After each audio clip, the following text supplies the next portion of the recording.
ជំរាបសួរបងប្អូនទាំងអស់គ្នាបាទថ្ងៃនេះខ្ញុំនៅភូមិឆែបឃុំឆែប2បងប្អូនណាជិតដល់ភូមិប្រាហើយឥឡូវចេញពីណារុងមកឥឡូវនេះទឹកដីណារុងចេញពីភូមិណារុងមកទៅភូមិប្រាខ្ញុំមានដើមឈើមួយមាននិយាយទៅផ្លែឈើព្រៃមួយខ្ញុំចង់បង្ហាញទៅបងប្អូនតោះទៅតាមវីដេអូខ្ញុំទាំងអស់គ្នាបាទនេះបងប្អូនណាអានេះគេហៅថាដូងព្រះបងប្អូនណាមិនមែនជាដើមប្រង់ទេគឺដូងព្រះឥឡូវចាប់ដើមផ្លែហើយរដូវខែនេះគឺផ្លែមានមកដើមទៀតគឺទុំហើយបងប្អូនណាតោះទៅមើលបងប្អូនគ្នានេះបងប្អូនណាអូយទុំហើយបងប្អូនផ្លែច្រើនមែនតើបងប្អូនអើយនេះតឹងចកោមអាហ្នឹងគេហៅដូងព្រះបងប្អូនផ្លែសម្បើមមែនហើយមិនមែនជាដើមប្រង់ទេបងប្អូននេះច្រើនណាស់នេះដើមវាពេញវាលពេញទៅហ្នឹងហើយផ្លែវាយើងអាចហូបបានណាតឹងចកោមនេះច្រើនណាស់បងប្អូនហើយនេះផ្លែវាយើងអាចហូបបានបងប្អូននេះទុំច្រើនមែនតើទុំបងប្អូនហើយនេះសុទ្ធតែផ្លែ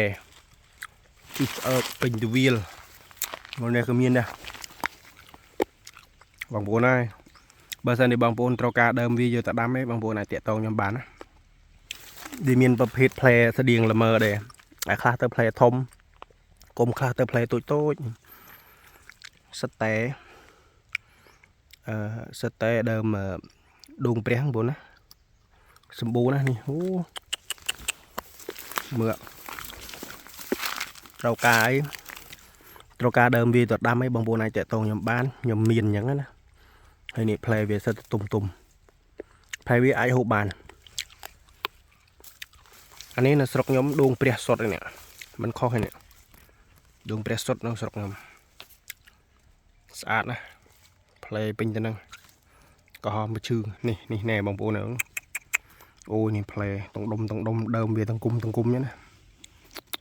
បងប្អូននេះផ្លែវានេះ